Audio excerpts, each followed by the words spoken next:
Ouvi dizer que a psicologia aqui pode ser pensada.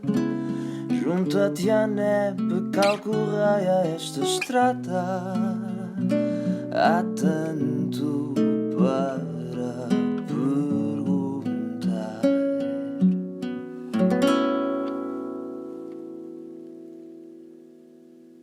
Olá, olá, sejam bem-vindos e bem-vindas a mais um episódio do podcast Ouvi Dizer da Associação Nacional de Estudantes de Psicologia. Estão, como de costume, na minha companhia, Beatriz e da Adriana. Neste episódio pretendemos, sobretudo, pensar o papel da psicologia na emergência climática. Desta forma, vamos contar aqui com a presença do psicólogo Tiago Pereira. Tiago, desde já, obrigada por ter aceito o nosso convite. Para além deste agradecimento, algo que também já é recorrente no nosso podcast, é deixar o orador ou a oradora apresentarem-se um bocadinho, darem-se um bocadinho a conhecer como é que também surgiu a psicologia nas suas vidas. Portanto, se calhar passávamos a palavra para dar assim um bocadinho de si. Muito bem, Adriana e Beatriz, antes de mais quero muito agradecer este convite para também poder conversar um pouco convosco neste espaço, enfim, da ANEP, que é uma associação que me diz muito e de múltiplas formas, porque a vivi enquanto estudante primeiro, mas também a vivi enquanto pessoa que teve algumas responsabilidades, enfim, enquanto seu dirigente durante um período curto, mas que também passei por lá, mas também a vivi enquanto psicólogo e agora, de certa forma, também a vivo na interface que existe com aquilo que é o papel que eu também tenho na Ordem dos Psicólogos Portugueses e, portanto, queria também, através de vocês, mas agradecendo a tantas e tantos colegas que ao longo de tantos anos têm construído a ANEP, agradecer também todo o trabalho que fazem nesta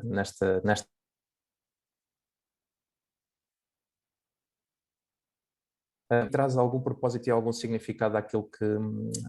que fazemos nesta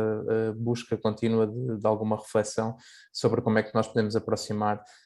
a nossa ciência, a ciência psicológica e a nossa prática, a prática enquanto psicólogas e psicólogos, daquilo que são os desafios e os acontecimentos de vida mais significativos das pessoas.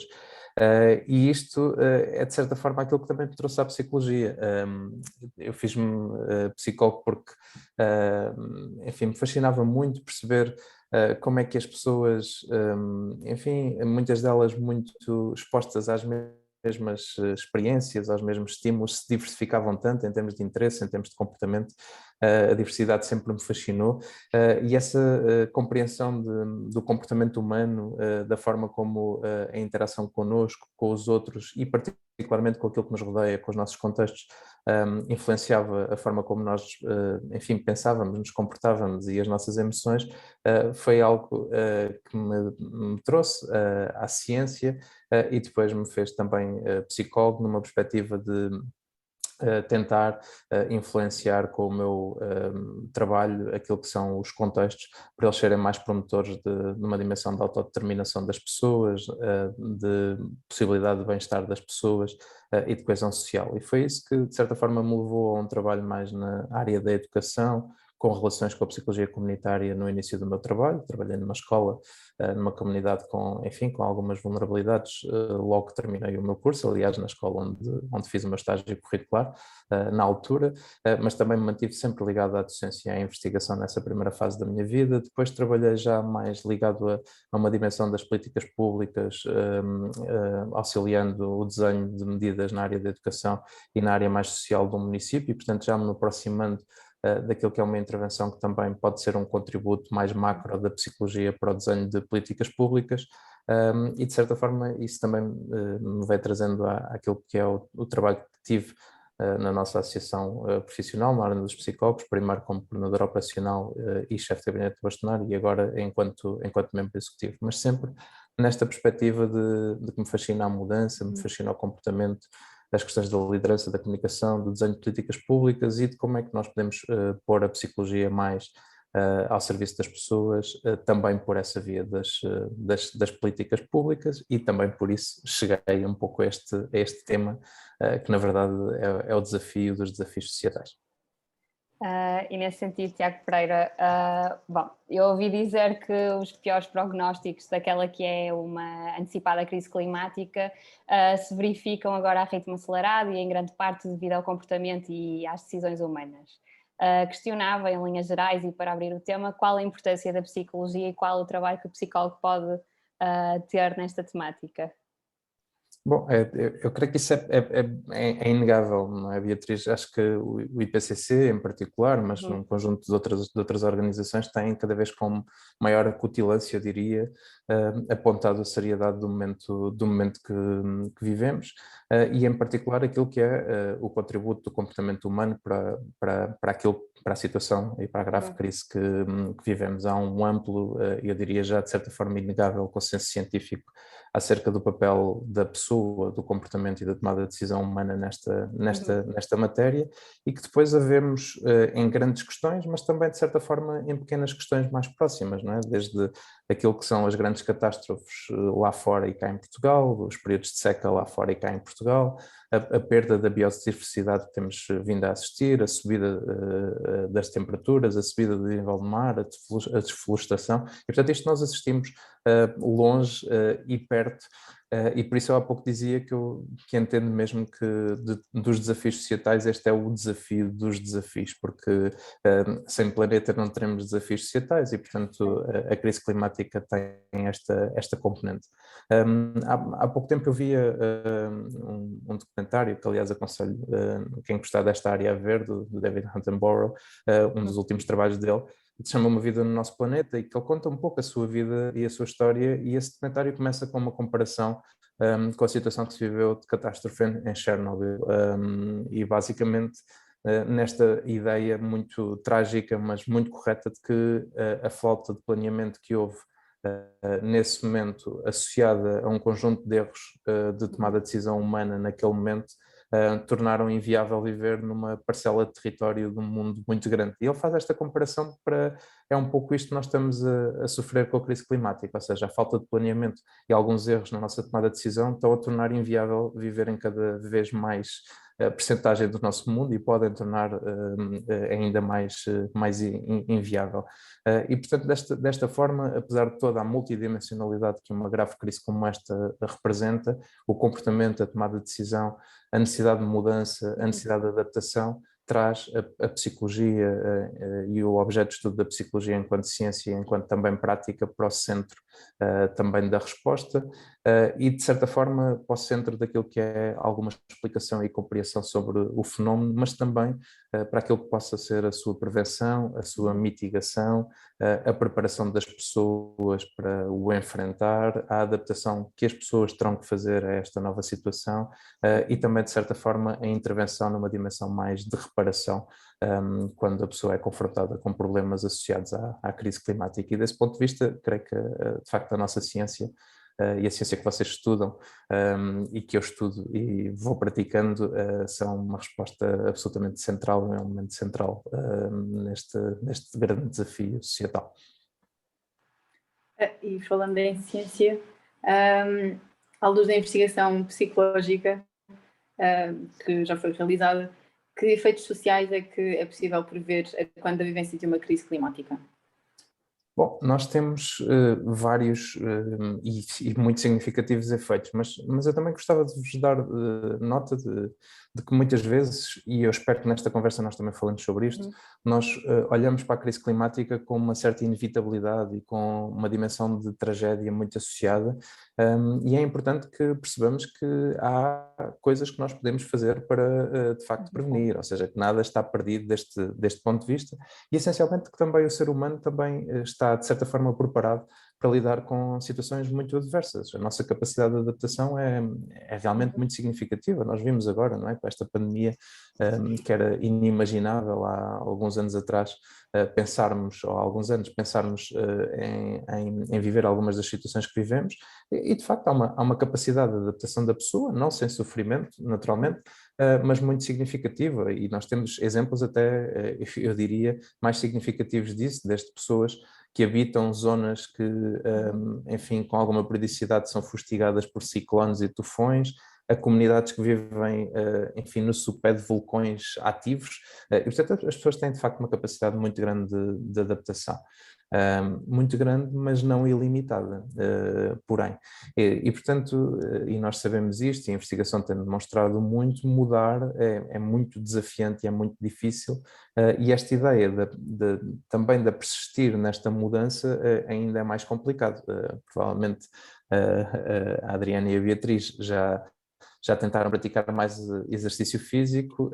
e se calhar até conseguiram em determinado momento, mas depois mantermos esse conseguir é de facto também desafiante, e portanto temos essa dificuldade.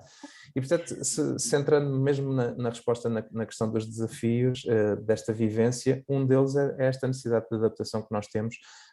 e das estratégias de coping que nós podemos mobilizar para que ela seja mais bem sucedida, e eu diria que este é um muito grande, é um muito importante, porque para o futuro vai ser bastante significativo. Mas destacava mais 4 muito rapidamente. Um tem que ver com as questões da incerteza e da ansiedade associadas ao futuro, e o impacto que isto tem na nossa saúde psicológica, nomeadamente na nossa capacidade de florescimento, que é uma palavra que eu acho que é muito importante, porque é aquela que distingue muito aquilo que é a doença mental da saúde mental. A saúde mental não é a ausência da doença mental. É isso, e é muito mais do que isso. Ter saúde mental ou saúde psicológica é ter a capacidade para nos cumprirmos, para cumprirmos objetivos, para florescermos, para irmos mais além deste ponto de vista. E nós sabemos que, e isto está bastante estudado, que a incerteza e a ansiedade face ao futuro condicionam esta possibilidade, e de facto a crise climática traz-nos isso, e isso é um grande desafio para a nossa saúde psicológica. Uma segunda componente tem que ver com um passo a seguir, que é, além desta dimensão, há a dimensão associada a algum potencial de desenvolvimento de perturbação, por exemplo, questões de trauma e de stress pós-traumático de pessoas que vivenciam, comunidades que vivenciam, ou direto ou indiretamente, às vezes nem é necessário ser diretamente, mas indiretamente, situações, por exemplo, de catástrofe associada às questões das alterações climáticas. Depois há um terceiro aspecto que não é de menor importância do meu ponto de vista, que são as inequidades que a crise climática também gera, ou seja, agarrado à crise climática vêm questões associadas à pobreza, à exclusão, à deslocação de populações, à perda de determinados empregos mais ligados à terra e às vezes mais frágeis, e nós sabemos que há um ciclo, está bastante estudado na nossa ciência, que há um ciclo muito grande entre uma associação muito forte, peço desculpa, e cíclica entre aquilo que é a ansiedade, a depressão e o stress, e as questões da precariedade, da pobreza e da exclusão. E, portanto, isto é cíclico, e desse ponto de vista também aqui poderá haver um desafio. E, finalmente, um ponto que às vezes é menos trazido para o debate, mas que eu também considero importante, tem que ver com as dimensões da coesão social. A crise climática vai provocar um acréscimo daquilo que são as migrações e até dos refugiados do clima, vai provocar algumas alterações àquilo que é a dimensão do mercado de trabalho, e isto pode mexer com a ideia da coesão social, da forma como nós olhamos uns para os outros, quem é beneficiado, quem é que não é beneficiado, e com a dimensão da confiança nas instituições, que eu acho que é também muito relevante para, de facto, esta possibilidade de bem-estar. E, portanto, salientava também este aspecto da importância do impacto que esta matéria pode ter nas dimensões da coesão social e a forma como isso depois pode impactar o bem-estar das pessoas. Um bocadinho na linha do que estávamos a falar há pouco. Na verdade, parece existir uma dificuldade na compreensão de que estas alterações terão não só impacto daqui a 10, 20, 50 anos e consequentemente, nas próximas gerações, mas também na geração atual, por exemplo, com impacto na saúde, seja esta física, mental. Será verdade que as alterações climáticas tenham, então, um impacto específico em cada um de nós? E que impacto na saúde psicológica poderá advir dessas alterações climáticas? É um bocadinho na linha do que o Tiago estava a falar agora, sobre a ansiedade, sobre a depressão, sobre a gestão de stress. Mas a Beatriz inclui uma dimensão que é uma dimensão que é importante, ou seja, de facto eu concordo que tem impacto hoje e para o futuro potencial, e portanto não há grande dúvida sobre isso, até por aquilo que eu referi antes, mas a Beatriz introduziu aqui uma ideia que é, por vezes,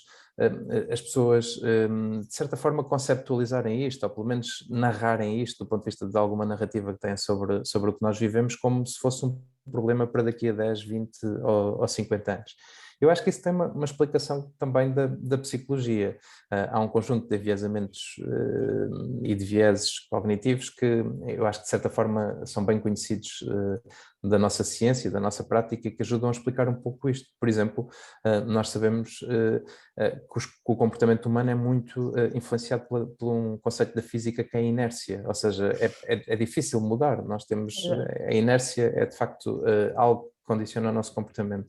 Depois, também sabemos que há um conjunto de viés que de certa forma concorrem, eu não gosto muito da expressão, mas vou usá-la por simplificação, mas faço este parênteses, para um certo egoísmo, de certa forma, na forma como muitas vezes, não conscientemente, nós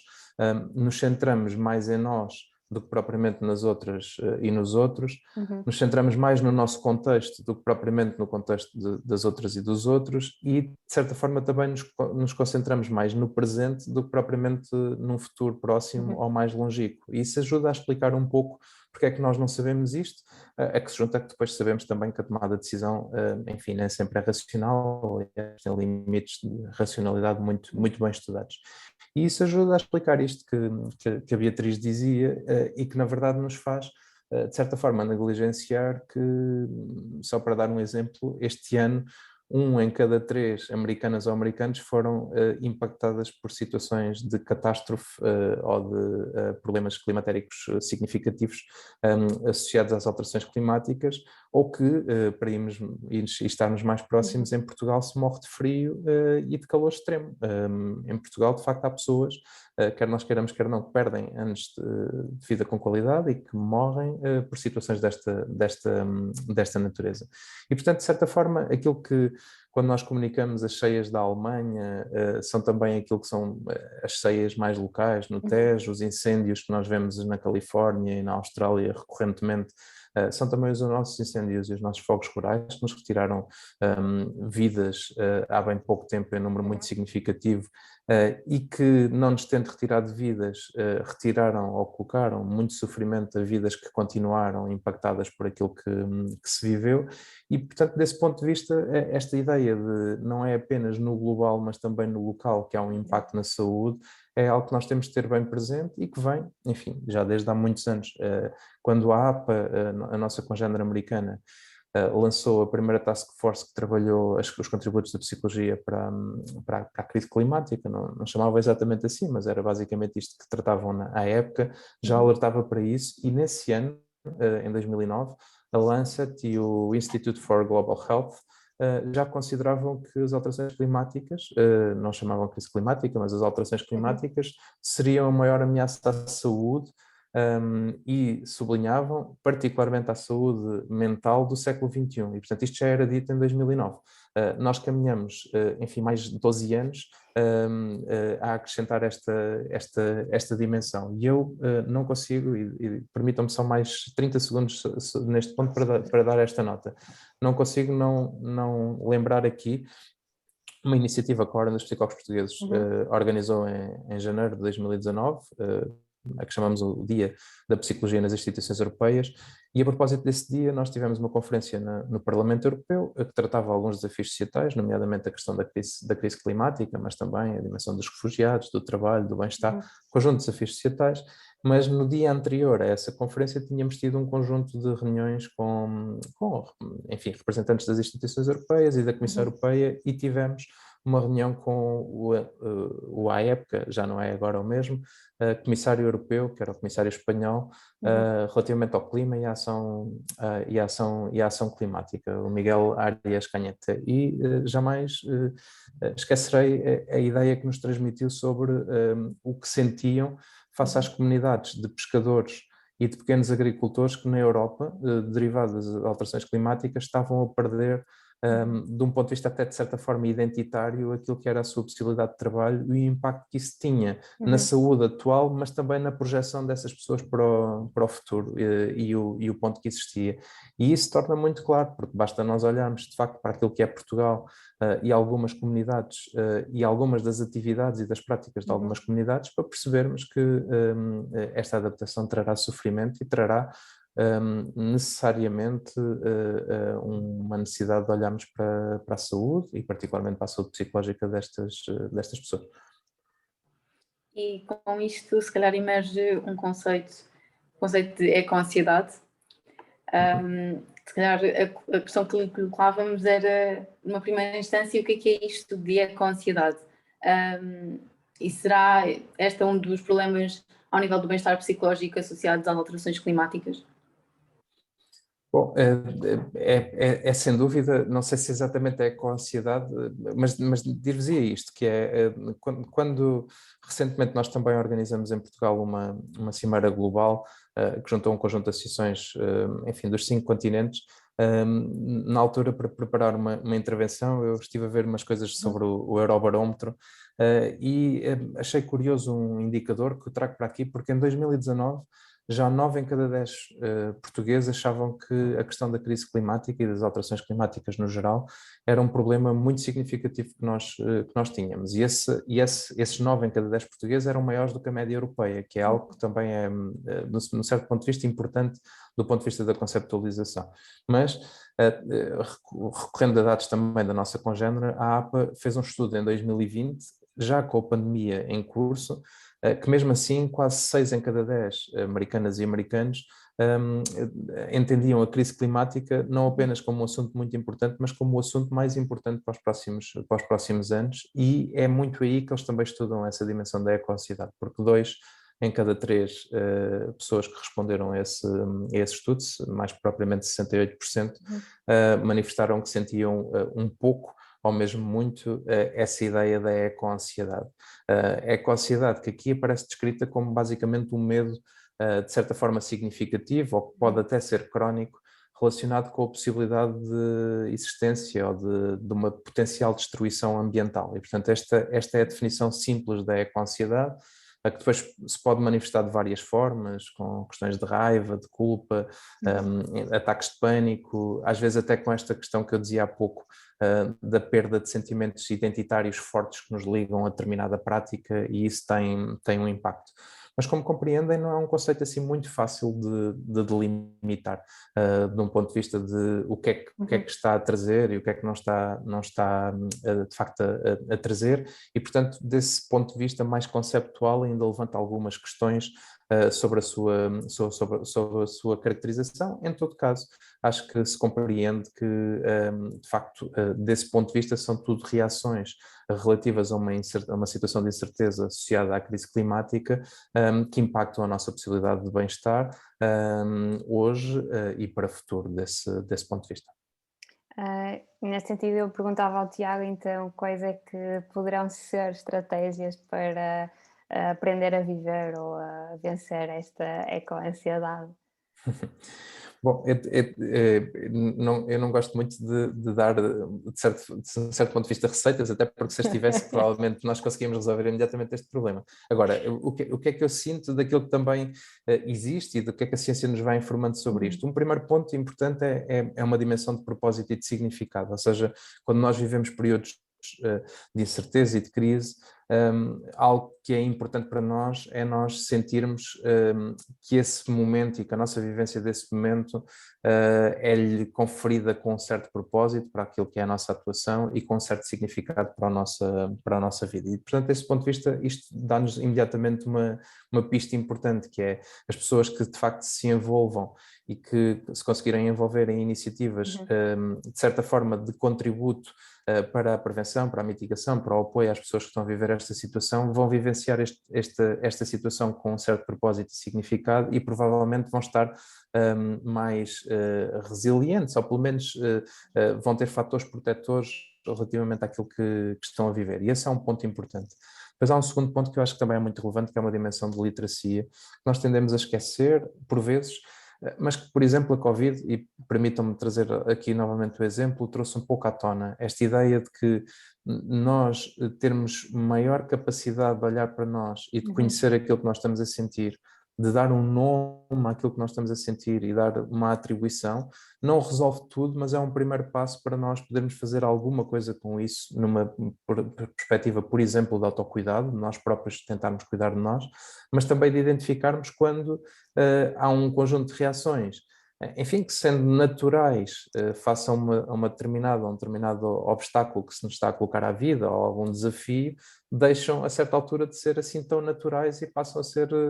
preocupantes, ou seja, passam a impactar significativamente a nossa vida, não nos deixam dormir bem, não nos deixam às vezes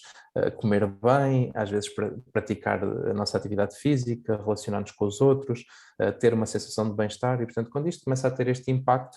isso pode nos ajudar a pedir ajuda e, portanto, desse ponto de vista, nós falarmos mais sobre esta situação, tornarmos mais saliente e, portanto, haver mais literacia de todas as pessoas sobre este fenómeno, também é protetor face a esta situação.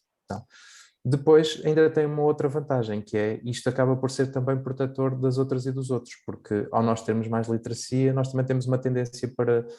nesta dimensão mais comunitária, protegermos mais os outros e nos relacionarmos com os outros e, portanto, desse ponto de vista, ter também esse papel. Depois, mais dois aspectos rápidos. Um é o desenvolvimento de capacidades de resiliência e de adaptação, que são aqui essenciais, e que têm um impacto também na eco-ansiedade. Isto está, de certa forma, honesta. A ansiedade associada ao futuro também está, de certa forma, estudada. Se nós interpretarmos que temos mais condições para lidar com as situações, teremos mais facilidade em que isso, de facto, aconteça, e isto faz-se de múltiplas formas, mas muito, por exemplo, com as crianças e os jovens desde muito cedo, por exemplo, em contextos educativos, a trabalhar dimensões de competências mais socioemocionais que são absolutamente fundamentais para esta crise e para outras que as pessoas terão na sua vida. E depois, finalmente, uma ideia que não passa assim tanto, mas que é a perspectiva de que a comunicação que nós fazemos sobre este tema não pode ser apenas ameaçadora. Porque, de facto, o tema é muito grande, é gigante, é um desafio global muito significativo, mas traz também alguma oportunidade, ou seja, há alguma possibilidade de nós fazermos algumas mudanças, algumas, eu diria até reduções, escrevi agora recentemente sobre isso, desta ideia do reduzir. Nós se calhar podemos objetivamente reduzir com qualidade, ou seja, numa perspectiva de bem-estar, integrarmos mais e mais que, de facto, ter menos coisas pode ser ter mais coisas desse ponto de vista, e esta ideia de que é possível fazer isto e esta mudança com bem-estar e com mais coesão também deve passar enquanto uma lógica de mais perspectiva, de otimismo, e eu não gosto muito da palavra esperança, mas uso-a aqui, e de esperança para um futuro melhor deste ponto de vista. Estamos a tocar aqui num ponto que é a questão da mudança. O que lhe perguntávamos era, na sua opinião, em que é que falha a comunicação governamental, não governamental, e também um bocadinho a comunicação social relativamente às alterações climáticas, e por que razão é que as pessoas se mostram tão resistentes a esta questão da mudança, mesmo tendo noção de algo tão visível, por exemplo, como a questão da temperatura, da meteorologia, das mudanças, de não ser normal nesta altura do ano chover. Choverem muito. E muito, e trovejar. Sim, Adriana, eu regresso só um pouco atrás, só para dar duas notas que já toquei ao longo da nossa conversa, que me parecem essenciais para enquadrar este ponto da comunicação. Uma delas é aqueles vieses que eu há bocadinho falava e que basicamente, de certa forma, permitem alguma conceptualização de que isto é um problema dos outros e às vezes até com consequências nas outras e nos outros e não tanto em nós, e portanto isto torna a responsabilidade mais difusa e essencialmente torna-nos muito pequeninos, achar que se calhar aquilo que eu puder mudar não vai mudar nada numa dimensão mais global, e nós sabemos que assim não é, mas isto é uma mensagem que não mobiliza para a mudança, e esse é um primeiro ponto. Depois um segundo ponto que acabei agora mesmo de falar, que é, muitas vezes o problema é apresentado como uma inevitabilidade, ou seja, não há nada a fazer. É basicamente esta um pouco a ideia de está tudo perdido, é uma questão de tempo e não há retorno desse ponto de vista, é quase um problema sem retorno. E isto também não mobiliza para a mudança, porque, enfim, se não há retorno, em princípio não podemos fazer nada. E as duas coisas não são verdade. porque de facto não é um problema dos outros, é um problema de todas e de todos. E todas e todos podemos fazer alguma coisa para este problema, e este problema ou este desafio não está perdido. Pelo contrário, nós temos todas as condições de o vencer se fizermos o que temos que fazer e que sabemos que podemos fazer para o vencer. E, portanto, são 2 pontos essenciais. E desse ponto de vista nós precisamos, de facto, do meu ponto de vista, de uma alteração na forma como nós comunicamos. E a primeira pista que eu deixava aqui para refletirmos um pouco sobre isto é uma ideia de nós termos uma comunicação mais personalizada, ou seja, que vá mais ao encontro, de certa forma, daquilo que cada pessoa precisa de ouvir para ajudar a mudar o seu comportamento, e isto não é fácil, mas é possível. Deve ser também mais concreta, ou seja, deve-se perder mais de algumas abstrações, às vezes sem quantificação, e ir mais ao concreto e de certa forma ao imediato, não daqui a 30 anos, 2 graus centígrados ou 100 anos, pronto, qualquer coisa deste género, ir mais ao concreto e portanto ser mais local. E portanto estas 4 palavras para mim são chave, ou seja, personalizar a mensagem, tornar mais concreta, mais imediata e mais local. E portanto mais centrada naquilo que nós somos e que estamos a viver hoje, e portanto podemos fazer hoje. E isto é possível, implica algumas alterações, mas é possível. Depois, um segundo ponto da comunicação é que eu acho que ela deve certamente ser mais empática com aquilo que são as dificuldades e com os obstáculos que se colocam à mudança. Ou seja, muito mais do que nós dizermos que determinada pessoa ou grupos de pessoas ou determinado país ou determinado decisor não está a fazer o que devia fazer, temos que nos aproximar mais de compreender porque é que isso não está a acontecer, porque é isso que nos dará as pistas para poder eventualmente influenciar, ajudar a que isso possa efetivamente acontecer. E, portanto, garantir alguma empatia com os obstáculos e as dificuldades que se colocam à mudança é absolutamente essencial. Depois, um terceiro aspecto é nós não termos objetivos de muito médio e longo prazo, às vezes muito abstratos, mas mesmo concretos, que sejam a uma distância muito grande. Nós temos essencialmente que fragmentar objetivos a pouco e pouco, para isso ser gerador de sucesso e o sucesso em si ser mobilizador da mudança mais contínua e de um feedback mais próximo sobre o comportamento. E isto não é muito feito nas questões das mudanças comportamentais associadas às alterações climáticas, e é pena que assim seja, porque de facto há mudanças que aconteceram nos últimos anos que têm um significado grande já para hoje e que terão um significado grande para o futuro, mas que nem sempre são valorizadas porque, nós sabemos, ainda são insuficientes. Mas, mais do que estarmos a apontar apenas a insuficiência, é bom que valorizemos o que já se conseguiu, apontando o que se tem que ainda conseguir, e nem sempre isto é muito feito, e era também importante. Depois, como eu dizia no início, a ideia de haver uma comunicação mais centrada nas questões mais positivas e não nas questões mais negativas, e a ideia de que isto não é só uma ameaça, também há oportunidades de mudança boas, e não é oportunidades para os grupos económicos associados à transição verde, que agora se fala muito, são oportunidades para o dia-a-dia das pessoas, eu poder, por exemplo, optar por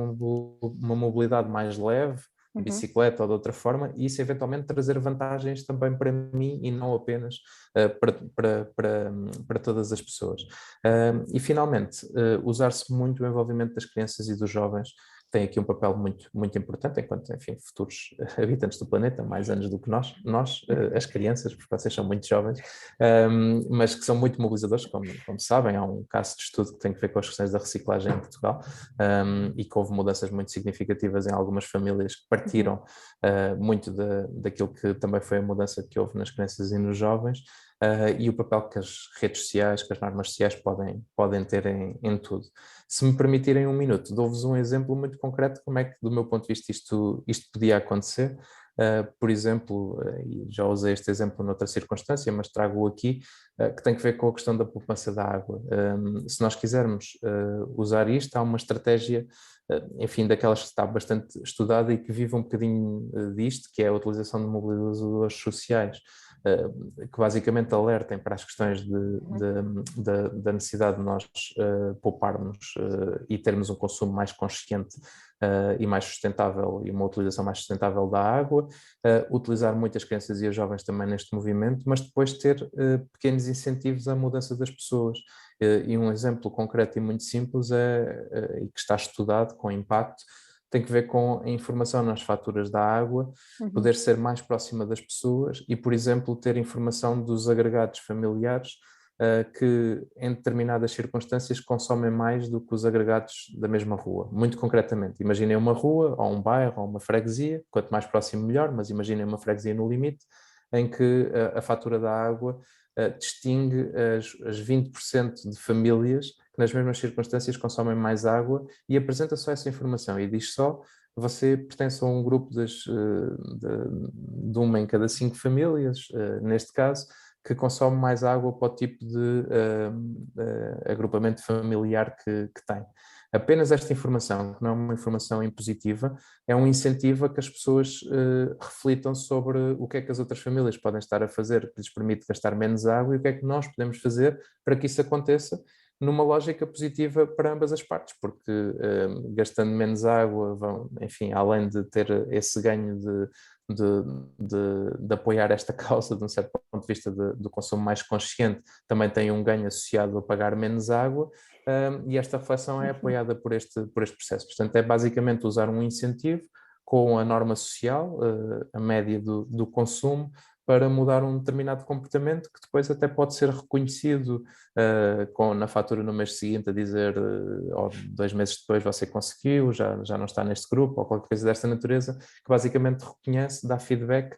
e que ajuda a uma determinada manutenção. E, portanto, isto é um exemplo concreto de como é que se pode personalizar determinadas mensagens, usar incentivos, usar das normas sociais para provocar uma pequena mudança de comportamento que, se depois formos a uma grande cidade e se implicar a mudança de muitas famílias, pode ter de facto um impacto já com algum significado na questão do consumo mais consciente da água. Tiago, nós já temos vindo a tocar neste ponto, mas mudar comportamentos é de facto um dos objetivos gerais e transversais da psicologia, seja em que área for, ainda que seja complexo. E neste sentido, assumindo que o principal inimigo do planeta é de facto a humanidade, e sabendo que os nossos comportamentos não são de todos mais inócuos no que diz respeito a proteger a natureza, especificamente, como é que a psicologia poderá contribuir para esta mudança de comportamentos e quais as formas mais eficazes para mudar os hábitos na sociedade? Bom, antes de mais dizer que se de facto fosse fácil mudar comportamentos, nós podíamos se calhar ir todos para casa, né? Desse ponto de vista. Estou um pouco a brincar, mas de facto é difícil, isso eu concordo, mas permitam-me discordar, e permitam-me, Beatriz, discordar só de um ponto que referiu. Eu acho que não é a humanidade que é o principal inimigo do planeta. É de facto alguns comportamentos da humanidade, do ser humano desse ponto de vista, e algumas decisões são, mas na verdade também são aquilo que pode salvar o planeta, desse ponto de vista. É a mesma, e aqui entra algumas dimensões, aliás, nós falamos muito nisso, não é? As redes sociais têm muitos problemas, mas também podem ser a solução para outros problemas, e portanto depende da forma como nós de facto, é isso, e esse olhar é um olhar importante, e portanto a humanidade tem aspectos fantásticos também, de um certo ponto de vista, enquanto protetores para este problema, têm que ser mobilizados e investidos. E, portanto, nós falamos já um pouco de como é que nós podemos estimular a mudança. Aliás, atrás estava a dar um exemplo disso, mas trazia aqui mais 1 ou 2 aspectos. Tem que ver também com a literacia, ainda há bocadinho falávamos do reconhecimento para as questões mais da saúde, mas a literacia também é muito importante para as questões da mudança de comportamento, porque ela nos ajuda mais a perspectivar como é que isto pode acontecer. Podíamos falar aqui de trabalho da psicologia em contextos mais específicos, desde o clínico, que às vezes não é assim muito falado, mas o contexto clínico tem um papel muito importante às vezes na mudança de atitudes e de crenças das pessoas e no apoio a essa mudança, que depois implicam muito nas questões de comportamento e tomada de decisão associadas a esta matéria,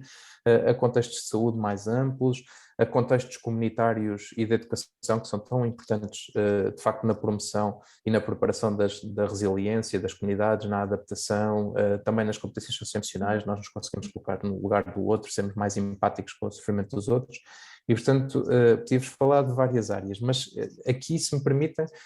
gostava de falar de uma em particular, que eu acho que, de facto, para este grande desafio é absolutamente fundamental e nos foge mais, muitas vezes, àquilo que é a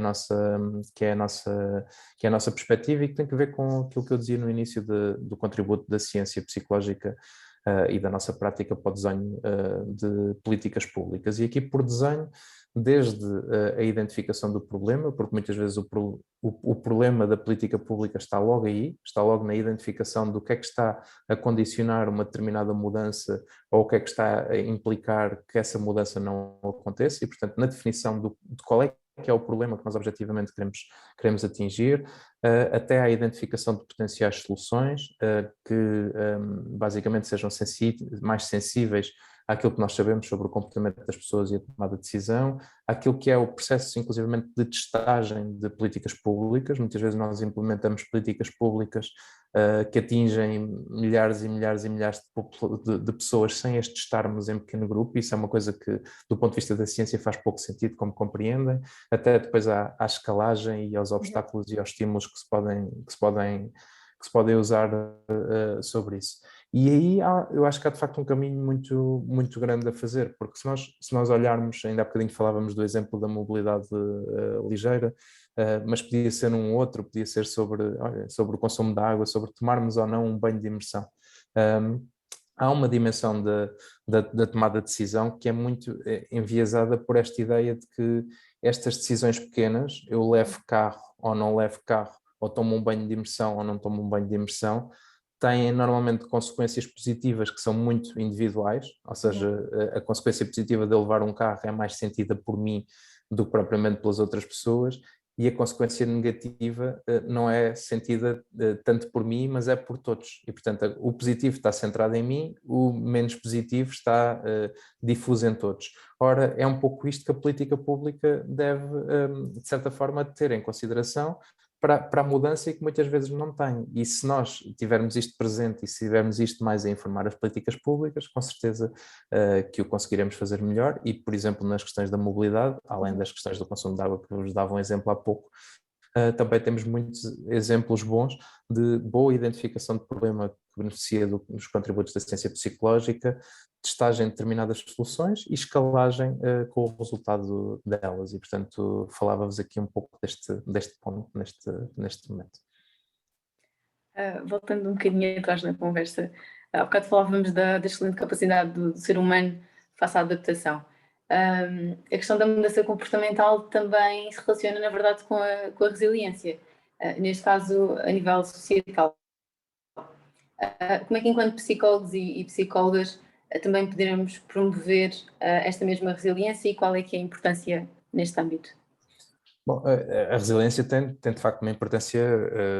fulcral. Nós falamos, enfim, muito disso em contextos de crise, também nesta crise mais da Covid que falamos, mas no enquadramento da resposta a esta questão também gostava de dizer desde já que não é uma panaceia para tudo. Agora, de repente, fala-se muito, muito, muito em resiliência, e isso não é necessariamente mau. Mas muitas vezes isso traz também uma dimensão quase de culpa sobre as pessoas, ou seja, as pessoas por vezes estão a vivenciar situações que não, enfim, que lhes provocam sofrimento e que lhes provocam alterações da vida, não porque as pessoas sejam fracas, mas sim porque estão expostas a uma sobrecarga tal que não é possível aguentar. E esta ideia de que temos que ser todos resilientes e gerar a resiliência, e portanto que basicamente todos temos que ser capazes de cuidar de nós, pode muitas vezes ser duplamente penalizadora das pessoas que não o são. E, portanto, queria deixar um pouco este alerta de, particularmente enquanto psicólogas e psicólogos, do meu ponto de vista, nós temos sempre presente que, de facto, a resiliência é muito importante, mas nós não o podemos apresentar como resposta para tudo, sob pena disto poder ser duplamente penalizador para algumas pessoas. Em todo caso, e feito este preâmbulo, de facto, eu creio que ela é importante. É importante nas crises, e nós, enfim, vocês com certeza estão familiarizadas com a expressão do mundo VUCA, não é? Com volatilidade, ambiguidade, incerteza e complexidade que nós vamos viver para o futuro. Tudo vai mudar muito rapidamente, aquilo que é hoje verdade pode não ser exatamente verdade daqui a pouco tempo, vamos estar expostos a crises muito significativas e tudo vai ficar de facto mais complexo, e portanto nós vamos ter uma necessidade muito mais permanente de ir quase de pequena crise em pequena crise e de adaptação em adaptação, muito sistematicamente, quer seja em acontecimentos absolutamente banais na nossa vida, quer sejam em acontecimentos mais significativos, sejam eles mais positivos, se nós quisermos assim classificar, ou menos positivos. E, portanto, nós vamos ter sempre uma capacidade uma necessidade muito grande de se adaptar, que beneficia, de facto, de uma capacidade de resiliência que possamos ter e que se constrói muito numa perspectiva de nós construirmos ou apoiarmos o desenvolvimento de pessoas e o crescimento de pessoas mais empáticas, com maior capacidade de abertura às outras e aos outros, porque sabemos que isto é uma riqueza do ponto de vista de uma aprendizagem, enfim, até social que nós fazemos uns com os outros. A ideia de nós construirmos alternativas e de termos respostas criativas a determinadas situações que também se constrói muito com base em dimensões e em competências socioemocionais que desde cedo podem ser desenvolvidas. Uma ideia de facto, reforçarmos a saúde psicológica, ou seja, as pessoas que, enfim, tiverem desse ponto de vista melhor, mais florescidas, como dizíamos há pouco, com maior capacidade de se cumprirem, são pessoas que são tendencialmente mais resilientes e que se conseguem adaptar mais a alguns dos desafios que se colocam. As pessoas que têm mais uma dimensão de autocuidado também têm maior capacidade de responder a estes desafios. E depois a ideia da rede, que é muito importante, as relações que nós estabelecemos com pessoas próximas, relações significativas, são, enfim, um suporte e o suporte social absolutamente essencial em situações de crise. E, portanto, temos um pouco esta mensagem e eu diria que, de facto, a crise climática, deste ponto de vista, e aqui associo-me um bocadinho a ideia do Richard Horton, que é o diretor da Lancet, que quando agora recentemente publicaram um editorial, 200 revistas científicas, todas com o mesmo editorial sobre esta temática, dizia que basicamente enfrentar a crise climática também é uma grande oportunidade de nós promovermos o bem-estar global das pessoas e a resiliência deste ponto de vista mais societal face a esta situação, porque basicamente nos mobiliza a todas e a todos para um mesmo objeto e a um mesmo objetivo comum. E eu associo muito a esta visão, embora, e regresso ao início, não acho que a resiliência seja a resposta absoluta para tudo e para todos e todas. Algumas pessoas precisam, em alguns momentos e face a algumas situações, de alguns apoios que devem estar ao seu alcance em proximidade, em contingência e no momento mais imediato quando a pessoa necessita. Tiago, em linhas muito gerais, que papel é que nós poderíamos adotar enquanto cidadãos e cidadãs do mundo e, consequentemente, enquanto estudantes de psicologia, e de que forma é que podemos combater este agravamento atual da crise climática e da promoção de saúde mental? Essa é uma boa questão, Beatriz, e é uma boa questão particularmente, enfim, quando falo com futuras e futuros psicólogos ou jovens psicólogas, como vocês são, e desse ponto de vista tem uma certa... eu diria, também há uma certa oportunidade que se gera para a nossa profissão, particularmente em Portugal, porque nós tendemos a esquecer-nos um pouco de alguma história, e a verdade é que a psicologia em Portugal é também bastante jovem, é uma jovem ciência, se me permitem esta comparação. Porque no ano em que eu nasci haviam ou existiam ainda muito poucas experiências de cursos em psicologia e no geral tinham nascido nessa década, tirando a experiência do curso de psicologia do ISPA, pré-25 de Abril. Os primeiros cursos são da década de 80, do início da década de 80, e portanto nós temos grosso modo 40 anos de ciência e de prática da psicologia em Portugal, e portanto somos muito jovens, e isso condiciona de certa forma ainda alguma visão que existe sobre a nossa ciência, a nossa prática, e que às vezes até existe ainda enquanto nós somos estudantes do ensino secundário e nos nossos primeiros anos da prática profissional, muito associada a uma intervenção por vezes mais reparativa ou remediativa, muito associada a uma dimensão mais clínica e da saúde, e eu diria, em algumas pessoas, até associada ainda a um realizador, enfim, que eu gosto muito dos filmes dele, mas que informa pouco sobre a psicologia atual, que é o Woody Allen, e a ideia de toda a gente estar num divã, não é? A ideia mais central e mais da psicanálise. E, portanto, esta perspectiva de nós vivenciarmos este problema deve-nos ajudar a refletir sobre a nossa ciência e a necessidade de nós aproximarmos a nossa ciência daquilo que são a vida das pessoas, os principais acontecimentos de vida das pessoas, os principais contextos, os principais desafios societais. Se a psicologia não estiver ao lado da pessoa nesses desafios societais, provavelmente não está a fazer tudo bem. E isso é um primeiro passo que nós temos que dar, que é, de facto, nos afastar, provavelmente, de algumas concepções, enfim, que foram importantes enquanto categorias de desenvolvimento da nossa profissão, sobre, por exemplo, contextos de intervenção, e aproximarmos mais a psicologia em contributos mais amplos para aquilo que são acontecimentos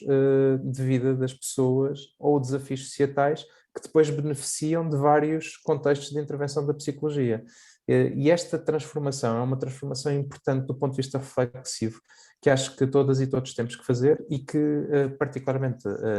estudantes, mas também os docentes, os investigadores, as pessoas que praticam a psicologia, devem fazer para respondermos cada vez com maior eficácia no apoio às pessoas, porque, de facto, com grandes coisas vem grande responsabilidade, não é? A tal frase. E de facto hoje há uma maior centração na psicologia e isso também traz uma responsabilidade muito, muito grande para aquilo que é a resposta que nós conseguimos dar. Pronto, quando o fizermos, eu acho que isto traz um outro problema, algumas pessoas podem identificar como problema, que é, eu acho que é importante nós façamos uma conciliação boa entre aquilo que é a nossa vida profissional e a vida pessoal, andamos sempre a apregoar isso, é bom que os psicólogos e as psicólogas também o façam, mas a verdade é que a psicologia é uma ciência e uma prática que vai muito além da nossa perspectiva mais profissional e nos acompanha na nossa vida mais cidadã. E, portanto, eu acho que nós também temos que construir cidadania a partir da psicologia e acho que, enquanto psicólogas e psicólogos, o devemos também fazer. E mesmo a chegar ao final, haveria alguma ideia que gostasse de reforçar, que já tenha sido discutida, ou até deixar alguma mensagem a quem nos possa estar a ouvir? Bom, eu diria, se eu pudesse reforçar, se calhar até me centraria mesmo nesta última ideia, desta ideia da construção da cidadania e de enquanto, enfim, porque creio que maioritariamente serão estudantes ou jovens psicólogas e psicólogos que vão ouvir esta nossa conversa, que devemos ter sempre presente este objetivo último da psicologia contribuir para a autodeterminação das pessoas e para a possibilidade de bem-estar e de coesão social das sociedades, e que isso nós não conseguiremos fazer enquanto não colocarmos mais e mais a psicologia a informar as políticas públicas, a estar próxima das pessoas nos contextos, nos seus acontecimentos de vida, mas também nesta perspectiva mais da cidadania ativa, não é? De que aquilo que é o nosso conhecimento, aquilo que é a nossa reflexão, enquanto pais e mães, seja levado para as reuniões de pais e mães que existem nas escolas, enquanto desportistas, seja levado para aquilo que é uma dimensão de equipas, do nosso desporto que nós praticamos, enquanto sócios de uma determinada coletividade ou de uma associação cultural, sendo levados também para esses contextos, sendo levado para as nossas atividades de voluntariado e, portanto, a nossa psicologia se ir diluindo noutros aspectos da vida, não porque nós achemos que é uma ciência melhor que as outras, porque não, dá mais um contributo, mas porque tem uma visão muito central nesta perspectiva da autodeterminação das pessoas. Depois, se me permitem, só salientar um outro aspecto que ficamos só de leve lá em cima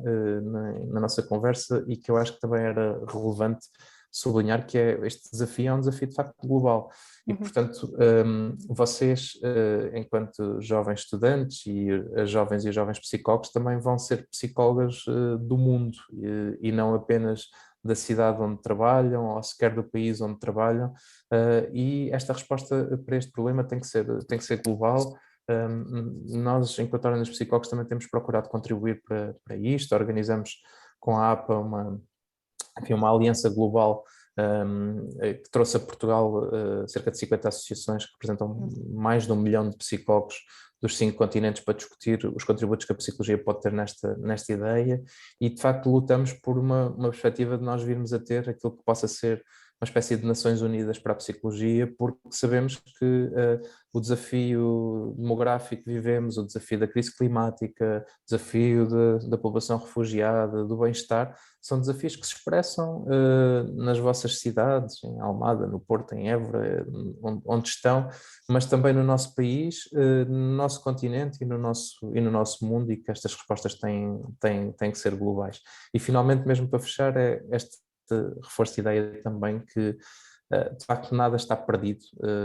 nesta crise que vivemos. É um desafio, é o desafio dos desafios, como eu dizia, do meu ponto de vista, mas eu acredito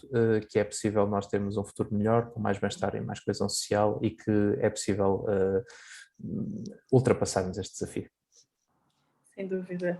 E após a discussão, temos sempre o momento da rúbrica. Basicamente, e para quem possa só ter chegado agora e só ter conhecido o podcast agora, consiste na partilha de um livro, de um filme ou de qualquer outro recurso artístico por parte do orador ou da oradora convidados,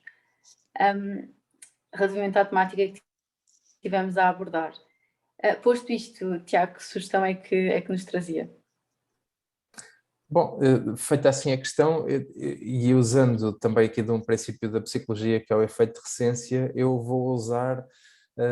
sugerir um livro que não toca mesmo a problemática que nós estamos aqui a falar, mas que a toca, do meu ponto de vista, simbolicamente,